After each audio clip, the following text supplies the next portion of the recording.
Hey everyone, Critical Rocket here.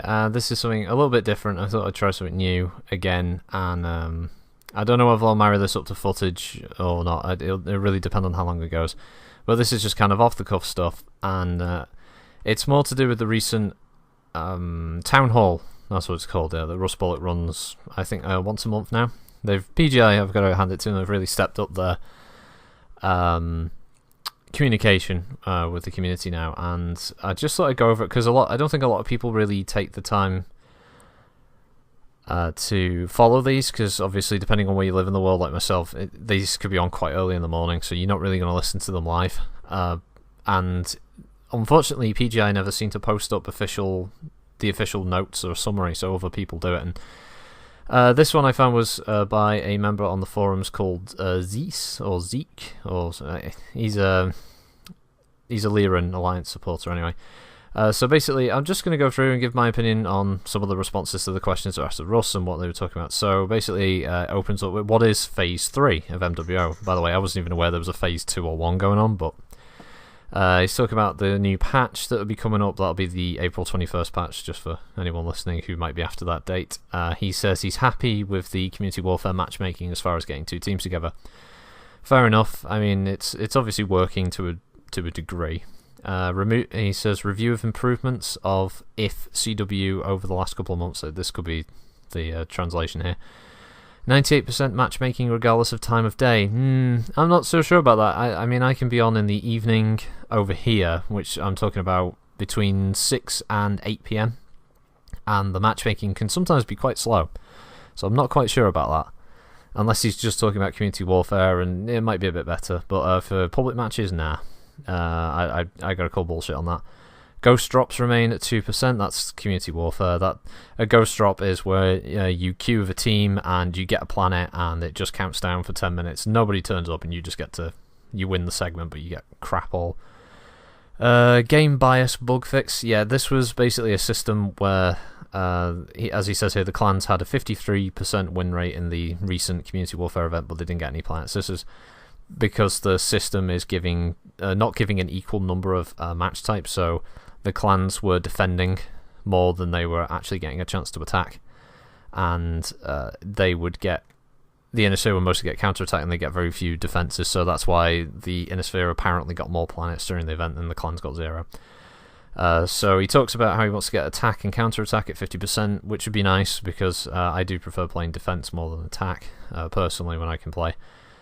Flooding the queue wasn't resulting in auto-win scenario and ghost drops. Patch on the 21st to the 24th, the Battle of Tukiad. Now this is interesting.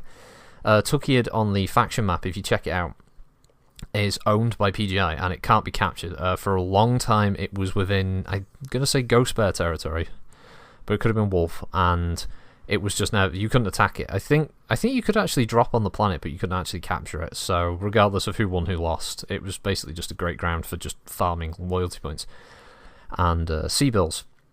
But they're planning on doing an event before they do a reset, basically, of the map, and it's going to be a 63-section planet, so there's just going to be fuckloads of squares on that planet. And basically they're probably going to try and push everyone to who, even if they don't really play it that much, to try and get in a few drops on there, just to obviously see who would win. So that's interesting. Cooldown on faction flipping. Yeah, there's an issue where people can just hop between the winning factions. I guess they want to stop all of the really sort of big CW groups and the more professional outfits out there from just willy-nilly jumping between factions when the one they're fighting for loses and they want to jump to one that starts to win. And then the map reset after the Tukiad event. So if you're worried about where things are going with community warfare at the moment, it's not really an issue. Will there be a second map reset, possibly one down the road, when the game goes to Steam? Yeah. Game, apparently, they've been talking about this for a long time now, but apparently it will be going over to Steam, and obviously they're hoping that's going to get them a lot of new users. I think it's a good idea, purely from a population standpoint, because the more people it has, the more chance of revenue generation.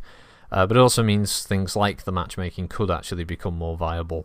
Public queue matchmaking could be a lot smaller, and certainly for community warfare, I imagine you might get a hell of a lot more players if they do it right, if they incentivize properly. If they just dump it on Steam and they don't have things like a decent tutorial set up for new players, because you're going to get a lot of people who don't know what MWO is, or MechWarrior in general, who are just going to jump into the game and they're just going to be going, what the fuck? And just get their ass kicked, and they're not going to come back to the game, just going to uninstall. So they need to basically be careful of how they run that. So design is 90% complete for 4v4. This is another CW match type. Apparently it's going to... I guess it's the idea that you have a lance and on each side, and they're trying to scout for their invading forces, or I don't know. I'm sure they'll flesh it out eventually. Some contract changes between Loyalists, Lone Wolves and Mercs.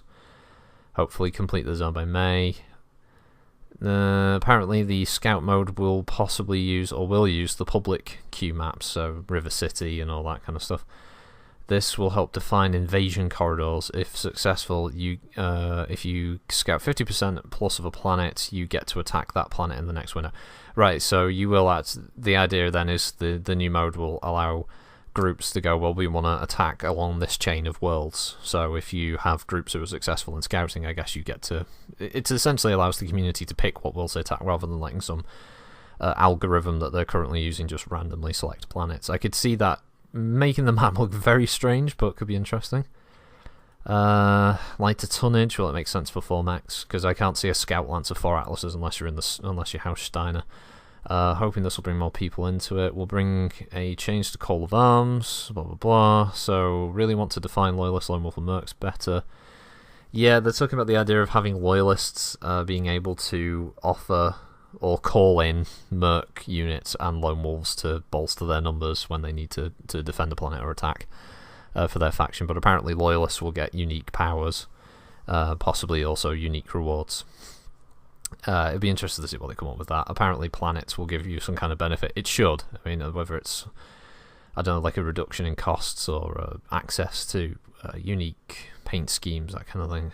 Public queue maps getting an update. River City first. Yeah, that sounds interesting. River City is probably one of the oldest maps in MechWarrior, and I'm pretty sure it hasn't had that much done to it, unlike Caustic, which got like a complete redo of all the textures and stuff. It really helped that map. Any bonuses for holding particular planets? Phase 3 will not include planet benefits, so God knows. Is there any plan to convert maps to Community Warfare to public and public to Community Warfare? Probably at some point. This is interesting. I wouldn't mind seeing a couple of those CW maps be added as public queue maps. I think they'd be quite good. Sulphurous Rift would be a good one. Hellbow would be a pretty good map. The Portico, Grim Portico, that would be a good one. HBG Community Warfare map is in process, and Swamp one is on hold until River City's revisions complete. And time of day functionality to all maps.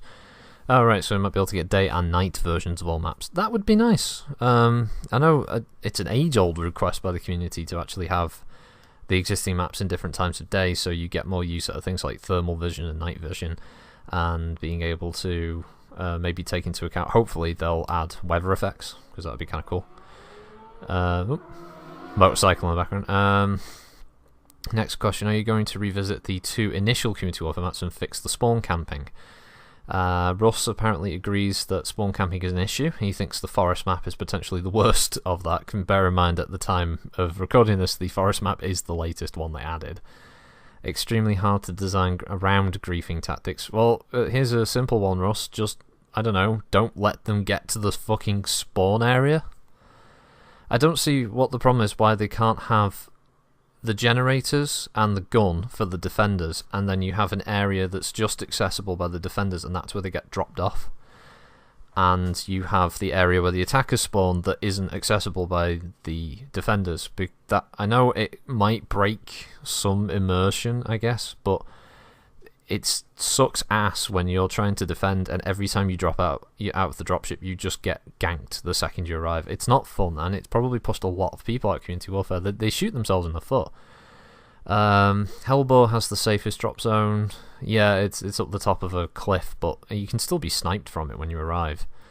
Thought of having dropships hover if there are mechs in range of the drop zone. That could work, I suppose, but you'd have to give the dropships a hell of a lot more firepower, or really buff their weapons beyond normal stats. Has to be balanced against defense and counterattack. Hoping to have improvements for the end of summer. It's okay. Well, I guess we'll see how that goes. Question: any plans to fix generator rushing? He doesn't like it. Apparently, difficult to balance. Fair enough. Doubling the hit points of turrets and O-gens. Yeah, it could work. Definitely for the generators, because some of them can drop so quickly. Key is to think how it affects a normal as opposed to griefing tactics. Perhaps go with 1-1-1-1. I assume he's talking about the lances. You have to drop with a light, a medium, a heavy, and assault all the time. Okay, that would be different, but if that's what he means, people are going to have to completely change their drop decks to try and work with that. That would actually, the 1-1-1-1 situation would actually help the clans more, because you do get clan drop decks that consist of purely like 2 Hellbringers and a Stormcrow and something light, or a couple of Mad Cats and a Loki. It's not very good for the clan players at the moment, at least for variety. Expects to see it during Tukiad, but not a lot. Jack up the Ogen health prior to Tukiad. Next question about community. Are there any plans to recreate a new mode? No plans at the moment other than the 4v4. Talking about adding another game mode to public queue. Would like to see ASAP, but no information sadly. Would love to see a defender dropship mode, but probably need to remove the game mode selection to keep the queue smaller. Okay. Any plan to address skill disparity in community warfare? Not enough players to address it at this time. Gee, I wonder why. Perhaps add a planet that's militia v militia, so solo players can participate against each other with no groups. If you can add that to community warfare, then add that fucking algorithm or whatever it is into the matchmaker, because I'm sick of dropping in the solo queue sometimes and you get groups. I know it's not meant to happen, but it does. So if you can fix it for community warfare, please fix it for public. But this would remove players from the CW queue and extend matchmaking. Wouldn't extend any more than it already is sometimes. Next question. Instead of quirks, why don't you release different versions of weapons? Like one company's medium laser does more damage. Yeah, as in more lore-like. It's another layer of complexity that we might add in the future, but no plans to do it this time. Bearing in mind, this is something that the question is actually based off something that they themselves said they would do. Again, it's one of these long lost things. I'm sure there's somebody out there who's been taking screenshots of every statement made by Russ and Paul and a bunch of others over the years to point out all of the sort of contradictory statements they make. He's talking about a new tutorial that will make you dream of what PvE content will be like. Right, so I'm expecting tanks and infantry and aerotech stuff and mechs to shoot at, but it's probably just going to be a little scenario where you have to fight off some clanners or something. A new mech lab coming, about damn time. New mechs coming, that's a given. Steam release probably in late summer. Wants to improve spectator. Now, spectator tools will really help me because I could actually improve older videos. For instance, I could do Lore Warrior. It would probably require me to re-record all of the dialogue stuff.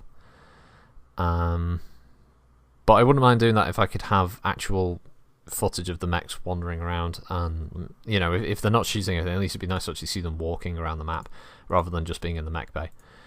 Will there be more non-weapon based quirks introduced to help chassis out beyond just weapon quirks, ammo per ton and such? Yes, no brainer. I assume you meant to put that. Jump jets, ammo per ton for certain mechs. Yeah, that makes sense. No brand new questions on the list. Will there be any more rebalancing of weapon quirks? Yes, constant effort. Need to revisit skill tree. He would like to make them more mech specific. Yeah, that would be cool. What are your comments on the community calling for even more nerfing of clan tech? Feels like it's a good balance, but certain areas need to be addressed. I agree with that. I don't think you need to nerf the clans to the point where you're sat there going, what was the point in bringing them in the first place? The key thing about the clans is they are meant to be better in every way, and PGI have actually made them worse in some respects, which I don't agree with. I think the clans should be tough. I just think there should be less clans on the field. In a CW match, at least, it should be 10v12. And I don't care if that means more work or it holds up adding the clans to the community warfare map. I don't think people will complain, but 10v12 would be pretty cool to see, and it would help with that disparity of extra range and damage and less heat compared to sheer, weight of numbers, essentially. Will you give us a projected month or quarter for your Steam release? No month or quarter, probably late summer. Yeah, whatever. After going to Steam, will you have an option to purchase it? Yeah, this is a question regarding Steam's issue where they will literally convert a dollar value to a euro value because they're cheeky bastards over at Valve. Basically, Russ just says he's not familiar with the Steam conversion, but plans to allow direct purchase outside Steam. So basically, if you're going to buy Mech credits, folks, buy them from the website because it's probably cheaper than what Steam will charge you. When will we see improvements to Ultra ACs for clans? Even an increase in velocity or decrease in shell count? He wants to address it, but not sure how. Dislikes laser vomit. Yeah, well, join the fucking gang there, mate. Thinking along the time to reduce between shells so more damage to a zone. I think less shells would help, especially for those being hit by them because you get less screen shake and your frame rate doesn't tank quite as much. Like what you've been doing, my question surrounds Solaris and solo players. I'd like to know if you could give us a rough estimate for Solaris. Probably the same size feature as Community Warfare, significant development, probably next year. So yeah, for all you Solaris fans out there, just hang on that a little bit longer. Yeah, you've already been hanging on this long. Why not wait almost another year? Can we look forward to non-CW game improvements coming down the pipe beyond the retooled smaller maps? He wants a new game mode during the summer, so it's the second time he's mentioned that now. Tweaking the maps. He wants to change how ELO works, so separate for group and solo, and how it goes up and down. ELO is a bit of a bugbear for the community. If they can improve that, that would be good. Rewards 3.0 is in the planning. Would like to add more here so it breathes more fresh air into the game. Yeah, I'm all for trying to make the rewards a bit more role-based. I'd love to know whether PGI is ever planning on fixing Clan XLs by removing that silly heat penalty. Heat penalty hasn't had an impact, but not looking at movement penalty. Fair enough. 4K textures for high-end PC users. Needs to ask devs. Probably a massive client update. He's not going to be able to give a good answer. Definitely need to adjust the minimum specs up. They want to focus on DirectX 12, but they won't be going to a new CryEngine because it will drop DirectX 9 support. Okay. There's still people, I know people who are still running this on DirectX 9 cards, so at least they're not just going to screw those people over. Any jump jet changes coming? He wants to avoid the return of pop-tarting, fair enough. He wants to give the Highlander some love so it can shine. Wants to improve quirks. Can you reveal plans about Mask? This is interesting. Apparently they've done the design and tech review. HUD indicator will be like using jump jets, so I guess you'll have a bar that'll deplete. Will give boost to speed and acceleration until you max out like jump jets. Okay, right. It's similar to what I was discussing a while back with some guys at Tor about how this might work. If you use it too much, you start taking it all like no, that's right. And the Arctic Cheetah's max speed is 170 kph, perhaps a little higher. Okay. Any updates to the arrival of unit created decals? I don't know. Work is done, program is done, front end remain. Priority went to Mech Lab. We'll swing back after the Mech Lab is updated. Okay. Apparently there's a public test for the Mech Lab maybe next week. The release is expected on the release of The Witcher 3, May 19th. So what else we got? When can we expect the Mauler, Black Knight and Cyclops? Also any chance that the Wolfhound and Bushwhack will make it? No timeline at the moment, but lots of mechs to come. 2Cs would be awesome. Anyone who doesn't know, 2Cs is basically what it means is upgraded inner sphere designs that the clans use that they were called. For instance, you had the Commando 2C, the C standing for clan. These would have more weaponry because they had lighter clan tech on them. They would use Clan XL engines instead, so you don't have to worry about blowing up in one move. But they weren't Omni designs, so you couldn't be as... they weren't as modular, basically, because they didn't have Omni tech in them. They were just like a massively overhauled and upgraded version of existing mechs. A good example of an iconic one is the Hunchback 2C, which instead of having a single hunch with an AC-20, a Hunchback 2C has two Ultra AC-20s, one on each side torso, so it's freaking huge. Incredibly dangerous mech to come up against. Wolfhound, definitely game. Have concept art for Mauler, Black Knight, Cyclops. Now this is quite cool. Mauler is I believe it's Curitan design. It was based on a earlier mech that looks almost exactly the same to it, called the Daboku, or the Daboku. Basically, the Mauler is an assault mech of the 85 ton, I'm going to say, or 90, it might be 90 actually. 2 LRM-15s, 2 large lasers, ER variety I believe, and 4 AC-2s. Basically, it's an all-rounder assault mech. It was built for kicking ass and taking names. It's also a very, very cool looking mech. You should look it up on Sana. Just see how glorious that mech was. Black Knight, a Star League era design, heavy mech, I believe 75 tons. It was mostly used as a command mech by Star League forces. Apparently one of the Black Knight variants at least has an ECM module, so that would give the Innisphere a heavy mech that could compete with the mine's gone blank, Hellbringer. And the Cyclops is a 90-ton assault. It's a bit of a weird looking mech. It has kind of a dome, I don't know, not a dome, more like a lamp. It looks like a lampshade on its head, with a big circular eye section that would be the cockpit.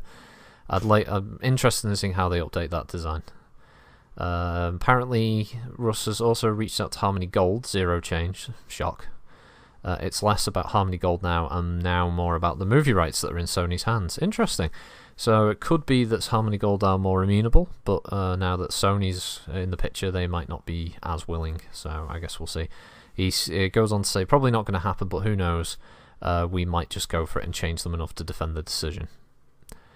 At this point, I'm not going to complain if they bring in a Warhammer that doesn't look like the Warhammer. It'd be nice to see the original, but fuck it. Let's just get those cool mechs in. Let's see, the other mech was a fan request that seemed to go well. Any chance that there'll be more in the future? He says would probably only happen if that mech wouldn't fall into a pack and would have to be something in the same category as the Irby.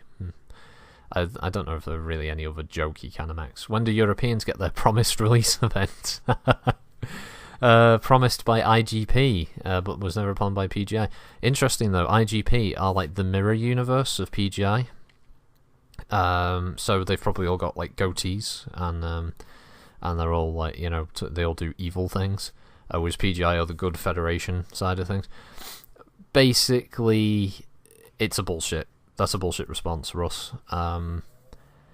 You could do European servers, you just choose not to because you're fucking lazy, and the European players would welcome it with open arms to actually have pings that weren't fucking stupidly high. And I'm sure there are players in South Africa who wouldn't mind having EU pings rather than North American pings. And I'm sure there are players closer to Russia who would massively appreciate it. Look up TCAF, also as TCAF, which stands for Tikhonov Commonality Armed Forces, which is an old Russian group, and they're pretty fucking big, and they capture a lot of worlds for Liao on Community Warfare. Those are the kind of guys who really need European servers. He does go on to say, would like to do a test to see how local servers would adjust queues, and would probably need to add logic to handle queues between North America and EU to keep queues low. If you can do it, then fucking do it, guys, because I would be so happy with that. Actually having a decent ping in the evenings. Let's see, another MWO event in the future, a Steam launch party. Wow, yay. I'll just fly over to America now. Well, Canada. Director replay and spectator mode. Spectator mode getting priority real soon, next couple of months. No ETA on replay or director mode. Okay. Freeform Q&A now. He's going freestyle. So we'd love to see CW maps and dropship mode added into spectator. Full 48v48 awesomeness. That would be cool. I would not complain. Apparently on April 21st there are going to be 10 new variants of mechs added to the store. 7 of them clan, 3 are Innisphere. So there's an ECM Griffin, the 2N, there's a new Locust, there's a new Highlander, the 732B. The clan ones are the Mistlynx D, Ice Ferret B, Nova C, Stormcrow B, Timberwolf A, Gargoyle B, Plymouth Argyle 2. May 1st will be the new Innisphere pack, Reinforcement Pack 2. So get your wallets ready, folks.